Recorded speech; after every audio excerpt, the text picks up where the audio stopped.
You hate government, one of them libertarian types, or maybe you just can't stand the president, gun grabbers, or warmongers. Me too. That's why I invented LibertyStickers.com. Well, Rick owns it now, and I didn't make up all of them, but still, if you're driving around and want to tell everyone else how wrong their politics are, there's only one place to go. LibertyStickers.com has got your bumper covered. Left, right, libertarian, empire, police, state, founders, quotes, central banking. Yes, bumper stickers about central banking. Lots of them. And, well, everything that matters. LibertyStickers.com. Everyone else's stickers suck. All right, y'all, welcome back to the show. I'm Scott Horton.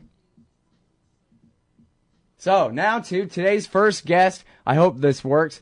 Jeff Tucker, are you there? I am here. All right, good deal. Welcome to the show. How are you doing? Great. I met you just the other day for the first time. It was such a pleasure. Yeah, that was great. We were at a thing in D.C. and shook hands. That was cool. Yeah, it was incredible. And now I'm seeing you hang out on Liberty.me, which is like, those are my peeps. And so I'm really excited to see your name pop up there and chat. That was fabulous. Yeah. So, what is, I think you just answered my first question. Is it Liberty.me or is it Liberty.me? I've been saying .me. .me, yeah, that's what I thought. Are you pretty, you dig it so far? It looks cool. I got a lot of questions. I don't know quite what to do yet. I'll tell you this. You have this advantage going for you when it comes to my participation, which is that I quit Facebook like cigarettes, man. I'm just done. And I'm not going back there either. Yeah, but or Facebook. Yeah. Now, I don't want to compare it too closely to Facebook, but it's kind of an obvious comparison. So why don't you go ahead and differentiate for me? Yeah, people always say, is it in Facebook? Not really. I mean, we've got all Facebook functionality. As of this morning, actually, we have...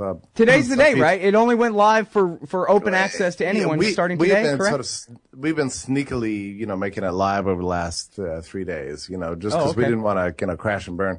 I see. But just this morning, we installed some plugins on the profiles that actually improve on Facebook. So I'm really happy about that. But great. The point isn't to create a Facebook. I mean, Facebook has some amazing things about it, social networking, blah, blah, blah. We've got all that, and that's great. And there's a real camaraderie, a sense of community there at Liberty.me. I mean, you feel it immediately when you jump on and get on chat. But there are other features, too. Like, I really want you to open up your own publishing site. So you could be like Horton or Scott .liberty.me and upload all your articles and control your space without any gatekeepers, That's what it's all about. I have my own publishing space, and 600 other people have already done this. So it's really great. So in other words, where Facebook kind of limits your... I guess they don't really limit your entry. But. Well, I mean, the funny thing about Facebook, I find, is that, you kind of put a lot of work into an entry, and you post it, and there's people chat about it, and it lasts a couple hours, and then the thrill is gone, Yeah. We've got, very elaborate forum discussions on every subject, forever, including technology and privacy and foreign policy and all these things. Mm-hmm. And there's more of a permanence to the record, so you can actually, search and look up and add to the discussions. Also, we have real products, right? So we have actual, guides to, Liberty guides on all sorts of practical topics. And already we've opened with like 150 books or something you can download and discuss the books as you read them. Plus we have a news feed, all kind of things that Facebook does not have. So, what I really did, what I set out to do was combine all the coolest technologies into a single, piece of real estate and just devote the whole city to the cause of human liberty. And that's what we've done. I mean, I look at it now and I'm kind of alarmed that I ever thought something like this could be possible. And I can tell you that, the developers have been burning the midnight oil, for a very long time, for 6 months, basically. But now we have something, truly spectacular. It's all come together. I can't believe it. It's absolutely the most elaborate, web installation on the entire World Wide Web. I can say that with every bit of confidence. Forget Liberty Space. I mean, it's the greatest, most elaborate installation on the web right now.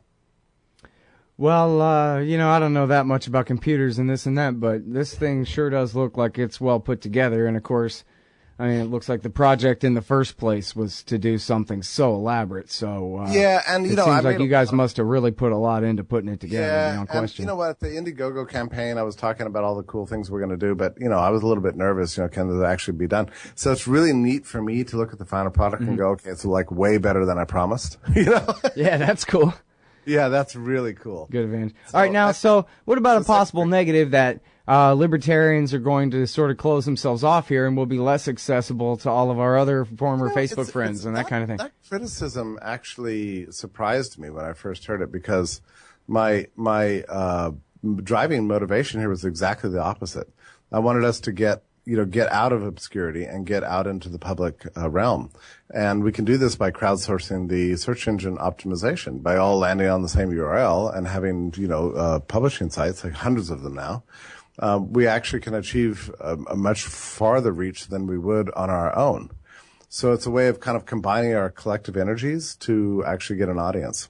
Mm-hmm. And people understand this. So when they get on Liberty Media, one of the first things they do is they establish their own publishing site and start writing and actually getting attention for their articles. I mean, there's hardly any article that I've seen go up in the last 2 or 3 days that hasn't, already accumulated, many, many dozens of comments and shares and Facebook likes and Twitters and, all kind of things like that. So I don't really understand that criticism. It took me by surprise, because I really did not want us to get, further into what do people say? Something like a garden? They have some word that they use. I don't know. Yeah. But it's very strange to me, because, really the driving motivation was exactly the opposite. I mean, I want to reach a larger audience, and presumably every member does, and they are. It seems like one problem might be, the money. Now, I was happy to pay $14. I think that's the cheapest kind of subscription, is $14 a month. And I appreciate the explanation there that we're all sick and tired of ads in our faces all the time. Yeah. So that's one way to do it. And I'm willing to do it, at least, to try it out for a while and see how it is, kind of thing. Sure. But that seems like it might exclude a lot of people, because people are just used to everything kind of being for free. Yeah, if you look at the Ron Paul TV thing, if they had just gone with whatever money they make from the YouTube ads as their revenue, which YouTube picks the ads at random, right? If they had just gone with that model, give them away and make the money there, then we would have a viral Ron Paul video every day. Yeah, but instead, the whole thing got closed off and nobody ever looked at it again. Yeah, I agree. So we gotta, if people are gonna publish, people on the outside gotta be able to see what's published without paying $14. Yeah, and that's what's going on. I mean, every publishing site is entirely public. The only part that's private. Okay. Yeah. Well, that's good. No, I mean, it's all public. The part that's private is the engagement, the community engagement. That's what you're paying for, is the friendship networks and also the publishing space. To be a publisher, basically, and, to like posts and this kind of thing. But otherwise, we've already got more free content than most, websites, out there. So it's a combination of both. We thought through this very, very carefully. And the commercial aspect of it is a little bit tricky. Like, how do you make money on the web? Or it's not about making money, by the way. It's about, coming up with a sustainable business model, really. And the 3 ways are to have advertising. Of course, we know. You can look at Ron Paul forums and see what the effect of that is, right? Or you can just kind of find angel investors and burn through cash until somebody buys you, and then you're gone, Yeah. Or our way was to establish a direct relationship between the producer and the consumer. And, I think it may well be worth it, too. I mean... Yeah, we'll see. We'll see who all joins and how well it all takes off. Yeah. But it sure looks like a great platform to start. Cool. No doubt about it. Well, everybody warned me against it at the outset when I was proposing the idea. They're like, "Oh, that'll never work." But I couldn't get it out of my head because you don't want to necessarily listen to that. Yeah, I mean, the thing is that, like, anytime I'm at an airport bar, I'll say, give me a martini, and they charge me like $16 or whatever. And I was sitting there sucking on my martini, thinking this is going to be gone. I mean, I love it, but it's going to be gone in no time. For that same amount of money, I could have 30 days of a real deep community involvement with all my peeps all over the world. Right. That sounds like a good value proposition to me, and I just wanted to take it on. I thought, I think I can provide enough value to make this worth it. Then people said, "Oh yeah, you go to Liberty.me instead of Netflix." I'm like, well, I have a Netflix subscription. I watch one show. It comes on, I watch the House of Cards. And I watch it all I binge watch it, and it's fun, whatever. But that's not community. That's not ideas. That's not a kind of a part of my life. And it's not going to actually help me become a freer person. That's just sort of pure entertainment. I'm all for Netflix. That's great, but I think I can do more. I think Liberty Me does more for people than other subscription services. And the point is to create a viable business model. Scott, I really believe in commerce. I believe in the commons. I think you're right about the Ron Paul channel. That's what I would have done if I had been in charge of that project. At the same time, I really also believe in commerce as a kind of North Star, a sort of crucible and a test for whether or not what you're doing is valuable in this world. And I wanted to face that. I wanted to just kind of put it out there and say, here's my product. If you think it's cool, let's trade value for value and see where it goes. And right now we've got, a couple of thousand people already on the sites. I mean, Jeff, I got to tell you, I don't think there's any doubt that this has certainly been worth a try up to and including right now. And it's worth a try. It should be, I think, worth a try for libertarians in the audience who want to get connected here. And, it sure looks like a great project, man. I wish you the very best of success with it. I'm going to keep a tab open here and participate as much as I can and see how it goes. Fabulous. Yeah, I love to see you. And I love to see a lot of it's so fun for me when I go to chat and I see all my friends there. We talk and I really like the friendly environment. I'm kind of. I got to go, man. I'm sorry, Jeff. I'm over time. Yeah, that's good. We'll talk again, Scott. Thank you so much for your time. It's great to talk to you again. All right. Bye-bye. All right, everybody. That's Jeff Tucker, liberty.me. Sign up. Phone records, financial and location data, Prism, Tempora, X-Keyscore, Boundless Informant. Hey, y'all, Scott Horton here for offnow.org. Now, here's the deal. Due to the Snowden revelations, we have a great opportunity for a short period of time to get some real rollback of the national surveillance state. Now, they're already trying to tire us by introducing fake reforms in the Congress. And the courts, they betrayed their sworn oaths to the Constitution and Bill of Rights again and again, and can in no way be trusted to stop the abuses for us. We've got to do it ourselves. How? We nullify it at the state level.